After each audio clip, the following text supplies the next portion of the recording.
बताइए, हम परमात्मा की कथा श्रवण करना चाहते हैं और परमात्मा के अवतार का प्रयोजन क्या है।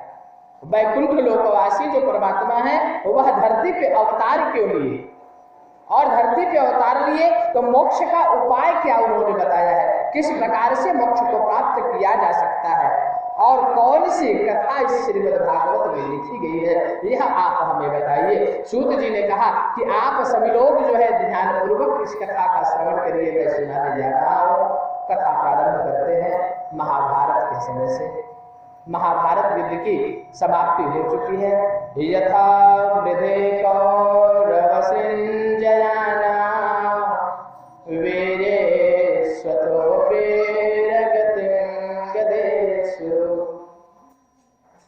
दोनों तरफ के युद्ध भूमि में दोनों तरफ के तमाम योद्धा जो है रणभूमि में गिरे पड़े हैं और उसी इन्हीं के बीच में दुर्योधन जो है, भीमसेन ने दुर्योधन का जांघ पर प्रहार किया था, जांघ को तोड़ दिया था, रक्त निकाल करके ले गए थे और दुर्योधन उस रणभूमि में पड़ा पड़ा दर्द से कराह रहा था कि सब कुछ तो नष्ट हो गया, दर्द से कराह रहा है, अपने करनी के पश्चाताप कर रहा है। तब तक अश्वत्थामा जी, द्रोणाचार्य के पुत्र अश्वत्थामा जी पहुंचते हैं और पहुंच करके कहते हैं कि रे मित्र, आप चिंता क्यों करते हो, जिन पांडवों ने तुम्हारा ये हाल किया है, मैं अभी जाता हूं उन पांडवों का शीश ला करके तुम्हारे सम्मुख प्रस्तुत कर देता हूं। मैं आज की रात जो है पांडवों को मार दूंगा, तेरी ये पीड़ा हमसे देखी नहीं जाती। अब दुर्योधन से कह करके अश्वत्थामा जी चले आते हैं। दुर्योधन सोचता है जिनके साथ हम 18 दिन युद्ध किए, द्रोणम च भीष्मम च जयद्रथं च, द्रोणाचार्य जी थे, भीष्म पितामह थे, जयद्रथ थे, खुद मैं था, कर्ण विकर्ण आदि सब लोग जो लगे हुए हैं, पांडवों का बाल बाका भी नहीं कर सके।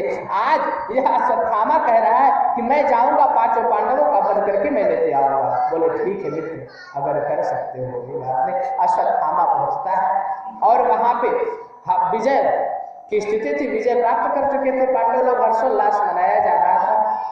ऐसे समय में अश्वत्थामा जब पहुंचते हैं तो पांडव लोग दूसरे जगह सो गए रहते थे और पांडव के 5 पुत्र जो है, जहां पांडव शयन किया करते थे, जिस शिविर में पांडव शयन किया करते थे, ठीक उसी जगह जाकर के 5 पुत्र शयन किए थे, चादर से वो ढके हुए थे। और अश्वत्थामा पहुंचता है खड्ग से, तलवार से जो है 5 के शीश जो है काट करके एक बोरी में भर करके लेकर के पहुंचता है, चादर में लपेट लिया, बांध लिया और उसको लेकर के पहुंचता है द्रौपदी के। अश्वत्थामा लेकर के दुर्योधन जी के पास जब पहुंचते, दुर्योधन के सम्मुख पहुंच करके, रे मित्र ये देखो, जो काम तुम इतने दिन में नहीं कर पाए, मैं जो है तुरंत इसको कर दिया, एक रात में मैं कर दिया, बहुत ही आसानी से कर दिया। दुर्योधन ने कहा बहुत बढ़िया किया मित्र, अब मैं शांति से मर सकूंगा।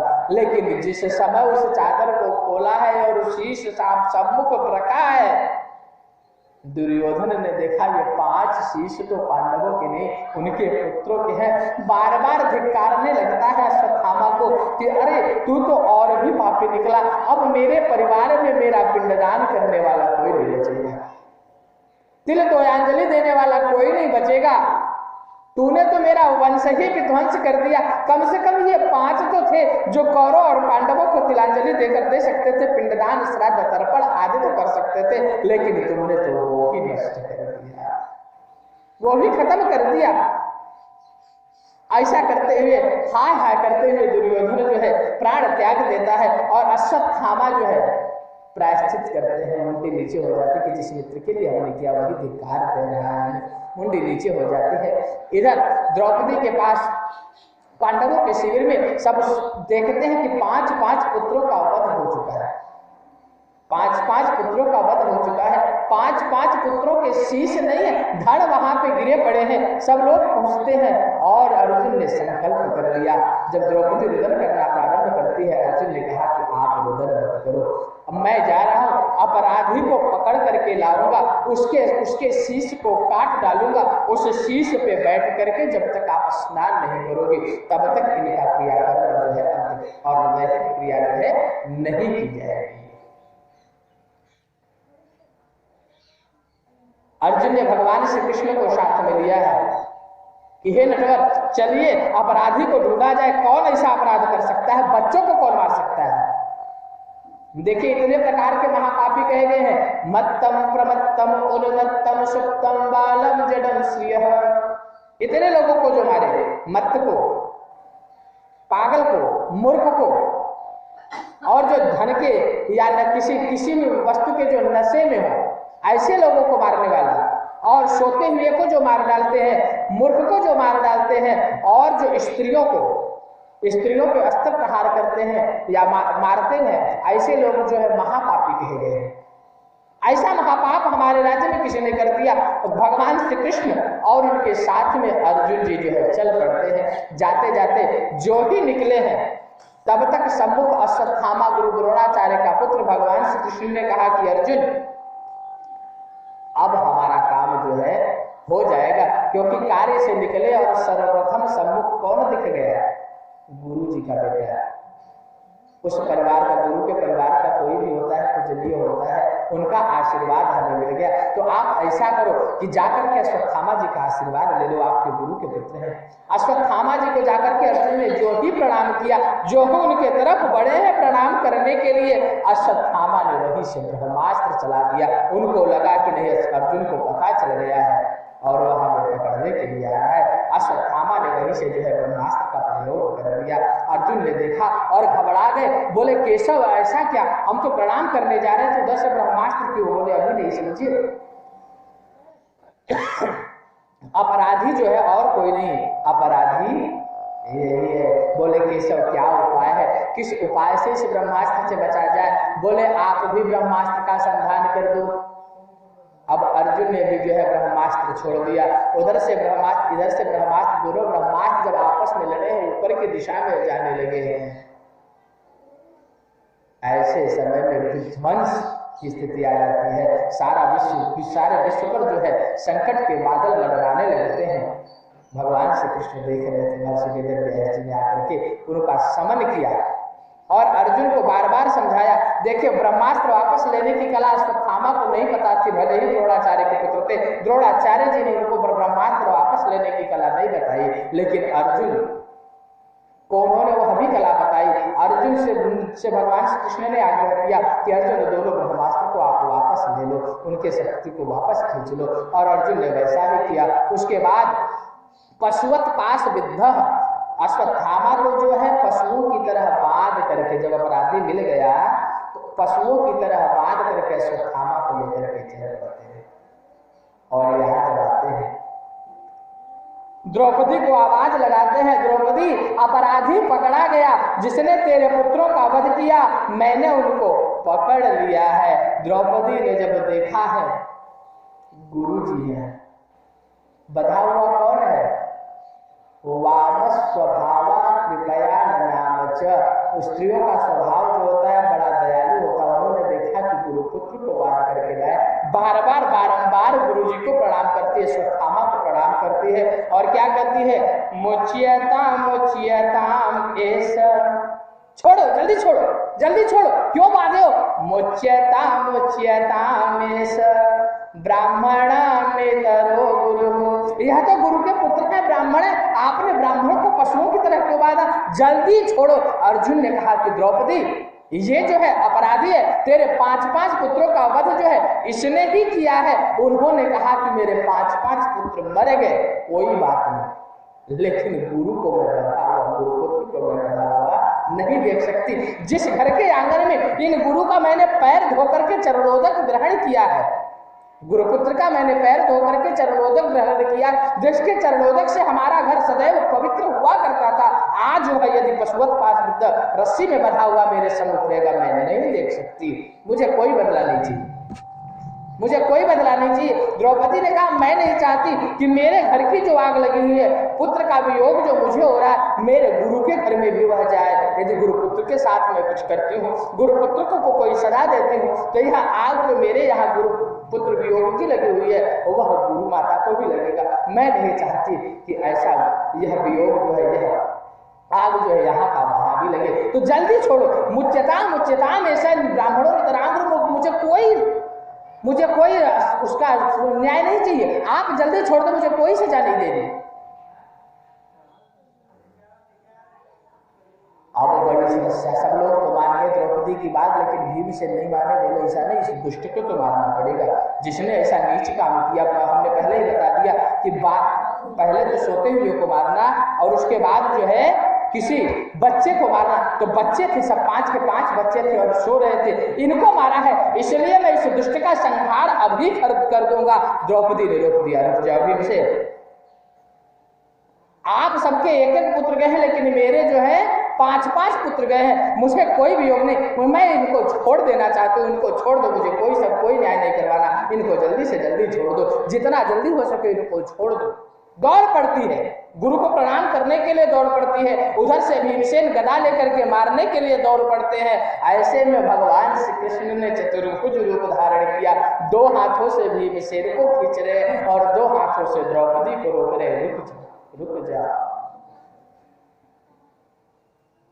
छोड़ दिया गया। लेकिन अभी भी अपराधी के पास भांति अश्वत्थामा वहां खड़े हैं। अब हुआ कि क्या किया जाए अश्वत्थामा के साथ? संकल्प है, प्रतिज्ञा की गई है कि इनके शीश पर बैठ करके स्नान करोगी तभी आगे का कार्यक्रम किया जाएगा। और इधर द्रौपदी कहते मुझे कोई बदला नहीं चाहिए, छोड़ दो, जल्दी से जल्दी छोड़ दो। अब क्या किया जाए? नटवर नागर गिरधर श्याम सुंदर बांके बिहारी के सम्मुख सब लोग बोले कि प्रभु आप ही उचित राय दीजिए, इसमें क्या किया जाए। देखिए, जब गोविंद पर बोलते हैं तो गजब का बोलते हैं। उन्होंने कहा आपकी समस्या आप जानो, हमसे क्या मतलब। बोलते हैं ब्रह्म बंधुर न हंतव्य आतताई बदाधड़, कि ब्राह्मण को मारना नहीं चाहिए, किसी भी ब्राह्मण को मारना नहीं चाहिए, कितना भी नीच हो, कितना भी अधम ब्राह्मण हो, लेकिन ब्राह्मण को मारना नहीं चाहिए। लेकिन यदि वही ब्राह्मण शस्त्र धारण किया हो, अधर्म का साथ दे रहा हो, आतताई हो, पापी हो, तो ऐसे ब्राह्मण को छोड़ना भी नहीं चाहिए, मार देना चाहिए। ऐसी बातें मैंने तो पहले भी कही है, तो आप सबको जो उचित लगे। ब्राह्मण है इसलिए मारना नहीं चाहिए, लेकिन पापी है इसलिए छोड़ना भी नहीं चाहिए। अब बताइए क्या किया जाए? ब्राह्मण है, गुरुपुत्र है, मारना भी नहीं चाहिए, पाप किए हैं, 6 महापाप में से 2 पाप किए हैं, सोते हुए को मारे और बच्चे को मारे हैं, एक तो बच्चा दूसरा सोता हुआ। अब क्या किया जाए? सबने निर्णय किया कि यदि देखिए किसी ब्राह्मण को या कोई श्रेष्ठ जन यदि आपके आए हो, उन्होंने कोई गलत काम कर दिया और आपको उनको सजा देनी है, तो आप उनके जब हाथापाई करने लग जाओगे, हाथ चलाने लग जाओगे, तो ये आपकी महिमा मंडित हो जाएगी, आपकी महिमा जो है खंडित हो जाएगी। तो ऐसा आपको नहीं करना। क्या करना है? किसी श्रेष्ठ से यदि गलती हो जाए, पंडित जी से कोई गलती हो जाए, मान लीजिए इस गांव के 2 दामाद जी उन पे नहीं कहेंगे, पंडित जी आए हुए आपके यहाँ, यदि पंडित जी कोई पूजा घर में से कोई चीज चुराते हुए रंगे हाथ पकड़ लिए जाए, तो आपको क्या करना है? उनको कुछ मारना पीटना थोड़ी ना है।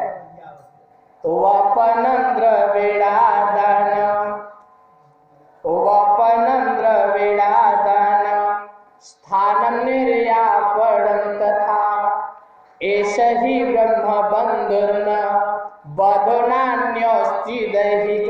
ऐसे में ब्राह्मण को कुछ भी आप मत कहिए, बस उनकी शिखा जो है, चुंडी जो है काट दीजिए, मरनी हो जाएगी, उनका मृत्यु हो जाएगा। उनको मारने की कोई आवश्यकता नहीं। यदि पंडित जी से गलती हो जाए, चोरी करते हुए रंगे हाथ पकड़ लिए जाए, तो उनको आप जेल सजा मत कराओ, बस सबके सामने को बुला करके उनको, पंडित जी आपने जो किया बहुत बढ़िया किया, आप बहुत अच्छे हो, उनका शिखा जो है काट दीजिए। और जो कुछ भी आपने दान दिया है, उनको कुछ टीका उका लगा करके जो पूजा पाठ किया, कुछ दक्षिणा दिया है, दे दा पंडित जी, कोई पात्र के 2 दलान चोर चकार के कहते आप उसको उनको वापस कर दीजिए, ले लीजिए उसे। और उसके बाद सब लोग बड़े ही श्रद्धा के साथ हाथ जोड़ करके विनम्रता के साथ उनसे निवेदन करिए कि आज जो आपने किया, आज के बाद दिखाया मत महाराज जी। हाथ जोड़ करके विनम्रता के साथ क्या कहिए कि आज के बाद आप इधर दिखना मत। ये जो है इतना आप कर दोगे तो श्रेष्ठ जनों के लिए ये मृत्यु के समान हो जाएगा, मृत्यु से भी ज्यादा कष्टमय हो जाएगा।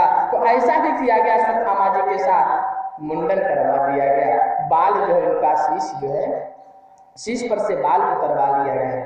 और देखिए मरे हुए बाल, ये बाल क्या है, जब व्यक्ति मरता है धीरे धीरे प्रतिदिन हम मृत्यु के नजदीक जाते हैं, एक एक दिन हम जो है मृत्यु के तरफ हम बढ़ते जाते हैं, एक एक सेकेंड एक एक क्षण जो है हम मृत्यु के प्रतिपल निकट ही होते चले जाते हैं। ऐसे में जो धीरे धीरे हम मरते हैं तो हमारा मरा हुआ सेल जो है ये बाल है, नाखून है, चमड़िया आदि जो है मैल के रूप में छूटा करती है, तो यह हमारी जो है मृत्यु होती है, प्रतिदिन हमारी मृत्यु होती रहती है। तो यदि बाल को शीश दिए, बाल को काट दिया जाए तो यह बाल क्या है, हमारा ही सेल है जो कि मर चुका है। देखिए डीएनए टेस्ट करके इससे भी पता लगाया जा सकता है किसका, इसमें भी हमारे कुछ सेल जो है उपस्थित रहते हैं। तो ऐसा करके बाल को छील दिया गया और अश्वत्थामा के मस्तक में एक मणि थी, वह मणि निकाल लिया गया और सब लोग हाथ जोड़ करके बोले कि महाराज जो आपने किया, अब आप निकल जाओ। ऐसा हो गया, अश्वत्थामा जी वहां से निकल जाते हैं। अब द्रौपदी उस बाल को बैठ करके स्नान करती है, अपने पुत्रों का जो है काम क्रिया कर ही रहे होते हैं। ऐसे में तब तक अंदर से राजमहल से दौड़ती हुई उत्तरा जो है दौड़ती हुई आती है, दुख से व्याकुल, आग की जलन जो है असहनीय पीड़ा को सहते हुए दौड़ते हुए आती है और आकर के कहती है पाही पाही महायोगिन देव देव जगतपते। हे महायोगी, हे परमात्मा, हे जगत पिता जगदीश्वर, मैं आपके शरणों में गिरती हूँ, मेरी रक्षा करिए, अन्यथा यह जलन मुझसे बर्दाश्त नहीं होती, मैं तो मर जाऊंगी और मुझे मरने की कोई चिंता नहीं, मुझे कुछ हो जाए कोई बात नहीं, लेकिन मेरे गर्भ में इस पांडव वंश का जो है चिराग पल रहा है, उसको कुछ नहीं होना चाहिए, अन्यथा यह सारा का सारा वंश जो है डूब जाएगा। रुदन करने लगती है और रुदन करते हुए गोविंद के चरणों में गिर पड़ती है। गोविंद ने देखा कि अश्वत्थामा ने एक साथ 6 ब्रह्मास्त्र चला दिया। इधर जो ही उत्तरा को संभालने लगते हैं तब तक देखते हैं कि 5 ब्रह्मास्त्र 5 पांडव की तरफ जो है वो भी चला आ रहा है। अब गोविंद ने ऐसा रूप धारण किया कि 5 पांडव का भी जो है रक्षा ब्रह्मास्त्र से कर रहे हैं और अंगुष्ठ मात्र ममलम, अंगूठे भर का रूप धारण करते हैं योग माया से और उत्तरा के गर्भ में पहुंच करके गदा को घुमा करके बच्चे को अपने गोद में ले करके चारों तरफ से उसको घेर करके जो है ब्रह्मास्त्र के आग से जो उनकी रक्षा करने लगते हैं, शीतल छाया देने लगते हैं, ब्रह्मास्त्र के तेज को जो है सरल करते हैं। ऐसा बचा करके ऐसे समय में जो है जब बचा करके निकलते हैं और सबकी रक्षा कर लिए, सबको सुरक्षित जब देख लेते हैं तब कहते हैं अब हम यहाँ से हस्तिनापुर की तरफ जाएंगे, यहाँ से हम निकलना चाहते हैं। अब उत्तरा ने देखा कि जो ही हमारी विपत्ति दूर हुई, गोविंद तो हमसे दूर जा रहे हैं। अब सब लोग हाथ जोड़ करके खड़े हो गए और बारी बारी से सब लोग पहुंच करके गोविंद से कुछ मांगते हैं, जिनको जो भी चाहिए था। सबने कहा कि आपकी अचल भक्ति हमें मिल जाए, आपके चरणों की प्रीति, आपके चरणों में अनुराग हमें हो जाए, ऐसा सब लोगों ने मांगा है। और उत्तरा से कहा कि उत्तरा बेटा आप भी मांग लो, आपको क्या चाहिए। तो उत्तरा ने कहा कृष्णत्वदीय पद पंकज पंजराते अद्यैव माविशतु मानस राजहंसः प्राण प्रयाण समये कफवात पित्तै कंठावरोधन विधौ स्मरणं कुतस्ते। हे नारायण, हे गोविंद, यदि आप हमें कुछ देना चाहते हैं तो जब मेरी मृत्यु हो, मरते समय मैं आपका सुमिरन करूं, आपका नाम का मैं भजन करूं, क्योंकि प्राण प्रयाण के समय में जो है कंठ अवरुद्ध हो जाते हैं, तब आपका भजन कीर्तन मैं नहीं कर सकती। ऐसे समय में जब कंठ अवरुद्ध भी हो जाए फिर भी आपका नाम मैं सुमिरन करती रहूं, ऐसा मुझे आशीर्वाद दीजिए। और सबको यथोचित आशीर्वाद देकर के संतुष्ट करके जो ही गोविंद रथ में चढ़ने को आतुर होते हैं, रथ में चढ़ने के लिए चलते हैं, तब तक पीछे से एक आवाज आती है, अरे कान्हा तो सबके लिए कुछ न कुछ करता है। सदैव आप जो है कुछ न कुछ सबके लिए करते हैं, लेकिन आपसे एक प्रश्न है कि अपनी इस बुआ के लिए तुमने क्या किया? माता कुंती आवाज देती है।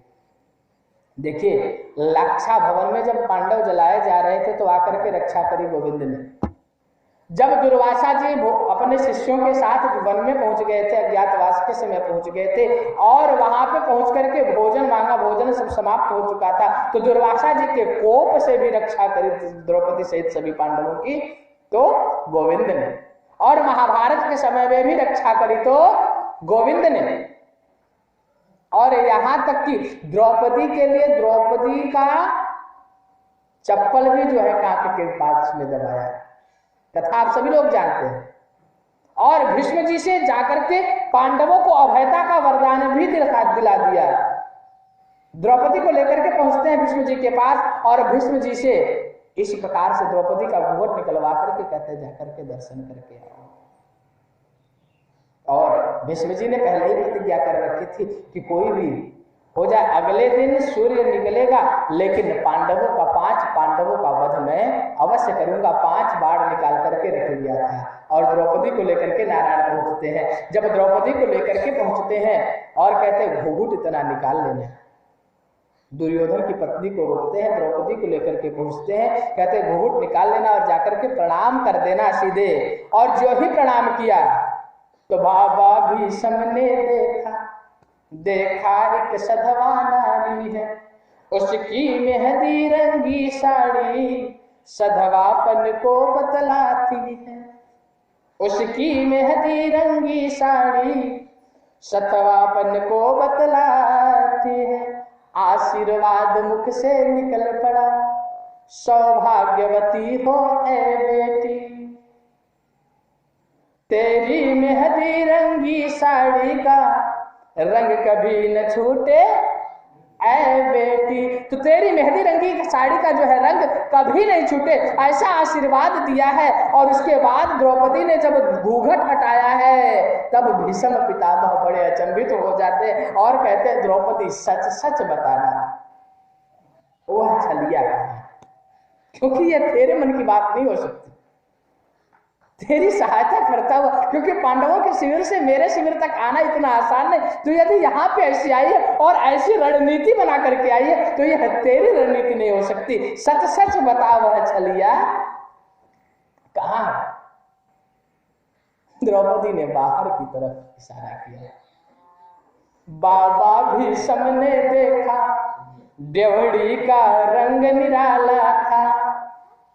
क्यों? क्योंकि द्रोणी के पीछे खड़ा पड़ा, वह खड़ा मुरलिया वाला था। वह मुरली वाला जो था ड्योढ़ी के पीछे खड़ा मंद मंद मुस्कुरा रहा था कि हे भीष्म जी, आपने प्रतिज्ञा करी, आपने आशीर्वाद दिया, दोनों बात आपकी, आप जानो। तो द्रौपदी को ले जाकर के पांडवों को अभयता का भी वरदान दिलाया है गोविंद ने। कुंती ने कहा अपनी बहन के लिए, साड़ी भी नारी है कि नारी भी साड़ी है कि साड़ी ही की नारी है कि नारी ही की साड़ी है। वहां पे जो है भ्रम हो जाता है, दुर्योधन खींचते खींचते भ्रमित हो जाता है। चीर हरण के समय जाकर के बहन की रक्षा करी, जंगल में जाकर के बहन की रक्षा करी, बहन के सुहाग की रक्षा करी। पांडवों को लाक्षा भवन में जब जलाया जा रहा था ऐसे समय में जाकर के आपने रक्षा करी। लेकिन एक बात बताओ कन्हैया, अपनी बुआ के लिए क्या किया? अपनी बुआ के लिए कभी कुछ किया? अपनी बुआ को कभी कुछ दिया? कभी पूछा कि बुआ आपको क्या चाहिए, किस चीज की आवश्यकता है? कन्हैया ने कहा नहीं बुआ, ऐसा करने देंगे, मांग ले, तुझे क्या चाहिए? आज जो कुछ भी मांगेगी यह कन्हैया पीछे नहीं हटेगा और तुझे अवश्य देगा। देखिए, जब मांगने की बात आएगी, अगर हम लोगों के सम्मुख मांगने की बात आ जाए तो हम क्या मांगेंगे? रुपया पैसा लग जात सैया के नौकरिया एही रे महीनवा, सारी बात कि मेरा परिवार खूब आगे बढ़े, खूब रुपया पैसा धन दौलत पुत्र पुत्री इत्यादि जो है सब कुछ मांग लेंगे। लेकिन आज जब माता कुंती की मांगने की बारी आई, देखिए जब भी मांगना चाहिए तो ऐसा मांगना चाहिए जो शाश्वत हो। भरत जी महाराज ने मांगा है रामचरितमानस, आप सभी लोग यहाँ ज्ञाता बैठे हुए, विद्वान बैठे हुए, देखिए भरत जी ने जब मांगा है, भरत जी के सामने मांगने की बात आई तो भरत जी ने क्या मांगा? अर्थ धर्म काम रुचि। सबसे पहले कहा धन हमें नहीं चाहिए। सबसे पहले क्या कहा? हमें धन नहीं चाहिए। जो नहीं चाहिए वह सारी बात लिख दी। अर्थ न धर्म न काम रुचि गति न चाहो निर्वाण। चारों प्रकार के पुरुषार्थ हमको नहीं चाहिए, क्योंकि यदि अर्थ मिल जाएगा परमात्मा की भक्ति कम हो जाएगी, धर्म मिल जाएगा तो धर्म के नाम पर लड़ाने वाले इतना ज्यादा है, हम धर्म की रक्षा करते ही रह जाएंगे तो परमात्मा को कब भजेंगे? और काम के वशीभूत हो जाएंगे तो भी परमात्मा को नहीं भज सकेंगे। और यदि हमें मुक्ति मिल गई तो एक जन्म में परमात्मा का भजन हो जाए ऐसा संभव नहीं। परमात्मा की भक्ति जो है एक जन्म में पूरा कर लिया जाए ऐसा संभव नहीं, तो हमें गति भी नहीं चाहिए। भरत जी महाराज ने कहा अर्थ न धर्म न काम रुचि गति न चाहो निर्वाण जन्म जन्म रति राम पद यह वरदान। यदि कुछ देना चाहते हैं तो हमें परमात्मा की भक्ति दे दीजिए। बार बार मेरा जन्म होता रहे और हर जन्म में हम परमात्मा भगवान श्री राम के चरणों के उपासक ही बने रहे। यदि हमें देना चाहते तो आप ये बता दीजिए। जब भी मांगिए तो शाश्वत मांगिए, नश्वर मत मांगिए। क्यों? क्योंकि देखिए भौतिक सुख जब आप मांगोगे, आप कहते हो भौतिक सुख, कौन सी चीज मिलने के बाद आपको एक वस्तु मिलेगी दूसरे की आकांक्षा शुरू हो जाएगी। पैदल चल रहे होगे, सड़क पे जाओगे, जब देखोगे किसी साइकिल वाले को तो आपके मन में विचार आएगा साइकिल हो जाता तो बड़ा बढ़िया, हम थकते नहीं इतना। अब साइकिल से चलने लगे, साइकिल मिल गई, साइकिल से चलने लगे तो मोटरसाइकिल वाले को देखा और मन में विचार आ गया कि साइकिल से तो थक जाते जाते जाते मोटरसाइकिल हो जाए तो समय भी बच जाएगा और हमारी थकान भी थोड़ी सी कम हो जाए। तो आकांक्षा जो है यह बढ़ती जाती है, हमारी इच्छा जो है कभी मरने वाली नहीं। भौतिक सुख मांगोगे तो एक सुख मिलेगा, दूसरे सुख की इच्छा जो है बढ़ जाएगी। इसलिए जब भी मांगिए तो हमेशा शाश्वत मांगिए। आदि गुरु शंकराचार्य जी ने मांगा है न मोक्षस्याकांक्षा भव विभव वांछा पिचन में न विज्ञानापेक्षा शशि मुखि सुखेच्छा न पुनः अतः स्वाम संयाचे जननि जननम जातु मम वे मृडाने रुद्राणे शिव शिव भवानी तिजपत। यदि आप हमें कुछ देना चाहते हैं तो बार बार जन्म दीजिए मैया, मैं बार बार आपके ही नाम का सुमिरन करता रहूंगा। आदि गुरु शंकराचार्य जी ने मांगा और ऋषियों ने मांगा बार बार बर मांगहु हरस देहु श्रीरंग पद सरोज अनपायनी भगति सदा सत्संग। सत्संगति हमें दे दीजिए, परमात्मा की भक्ति हमें दे दीजिए और हमें कुछ नहीं चाहिए। और आज देखिए सबसे बड़ा त्याग की प्रतिमूर्ति माता कुंती देवी आज मांगने जा रही है। तो किस प्रकार से मांग रही है? ये प्रभु सच सच बताओ, आप दोगे? कन्हैया ने कहा आप मांग लो, क्या चाहिए? मैं सच सच बता रहा हूं, मैं आपको दूंगा। हाथ जोड़ करके दोनों आंखों में आंसुओं का गागर भर करके उन्होंने कहा कि हे कन्हैया यदि आप हमें देना चाहते हो विपद संतु न शश्वत तत्र तत्र जगद गुरु। हे कन्हैया यदि आप हमें देना चाहते हो तो हमें शाश्वत विपत्ति दे दीजिए, शाश्वत विपत्ति जो कभी नष्ट ना हो, एक विपत्ति समाप्त ना हो दूसरी लग जाए, ऐसी विपत्ति हमें दे दीजिए। कन्हैया जो है अवाक सम्मुख देखने लग जाते हैं। रे बुआ तू क्या कह रही, समझ में आ रहा है? अभी तूने कम विपत्तियां झेली है, बचपन में कुंवारेपन में विवाह से पहले ही पुत्र प्राप्त हुआ था, पुत्र होने का जो कलंक था वो भी तूने झेला, और विवाह हुआ तो पांडु रोगी के साथ हुआ उसके बाद जो है राज सुख कभी नहीं प्राप्त कर सकी, पति का सुख कभी प्राप्त नहीं कर सकी। और उसके बाद कुंवारे पर, और जब आप बढ़ते हो तो पुत्र वधू जो आपकी है उसके साथ उसका चीरहरण किया जाता है। तो यह भी आपने देखा, और अपने आंखों के सम्मुख अपने पौत्र जो है अभिमन्यु का शव भी आपने देखा। इतना बड़ा गृह युद्ध भी आपने देखा, आपके सम्मुख इतनी बड़ी विपत्ति हुई, लेकिन अभी भी आप जो है विपत्ति की मांग रही हो। बोले हारे कन्हैया, मुझे यदि देना चाहते हो ना तो विपत्ति दे दो, मुझे तो विपत्ति चाहिए, और वो भी शाश्वत विपत्ति चाहिए, कभी नष्ट नहीं होने वाली विपत्ति चाहिए। कन्हैया ने कहा सोच लो एक बार। बोले हाँ कन्हैया, हमने सोच लिया, हमें तो शाश्वत विपत्ति ही चाहिए और कुछ नहीं चाहिए। कन्हैया ने कहा विपत्ति क्यों मांग रही हो बुआ, बात क्या है? उन्होंने कहा विपत्ति तो थी, जब जब विपत्ति पड़ी हमारे यहाँ तो विपत्ति से निकालने के लिए तू भी आया। विपत्ति में मैं जरूर थी, लेकिन हर बार विपत्ति में उस विपत्ति के सहायक जो था तू आया। और आज हमें जब राज्य मिल गया है, विजय प्राप्त हो गया है, धन संपत्ति मिल गई है, मान सम्मान हमें मिल गया है, जब सब प्रकार से सुख समृद्धि हमें मिल गई है कन्हैया, तो सब कुछ तो मिल गया, लेकिन हमसे दूर कौन जा रहा है? तू मुझसे दूर जा रहा है कन्हैया। तो मुझे ये नहीं चाहिए, वह धन नहीं चाहिए, वह संपत्ति हमें नहीं चाहिए जो हमें परमात्मा से दूर कर दे। देखिए सज्जनों, जब भी हम लोग जाते हैं तो जो जंगल में रहने वाले महात्मा उनको प्रणाम करते कि नहीं करते? अभी यहाँ बैठे बैठे स्वामी जी की चर्चा हो रही थी, वह नारायण करते थे, सब लोग शांत हो जाते थे, एक तरफ लग जाते थे, सारी बात व्यवस्था। क्यों? उन्होंने इतना तपस्या किया है, इसलिए उनकी महिमा। एक बार एक गांव में संत आए हुए थे कथा कहने के लिए, और गांव के सब लोग जो जाते थे उनको प्रणाम किया करते थे। एक ऐसे व्यक्ति पहुंचे जो बहुत ही धनाढ्य थे, बहुत बड़ा उनका महल था, उस गांव के सबसे धनी आदमी थे। वह पहुंचे और जो ही महात्मा के चरणों में प्रणाम किया है, महात्मा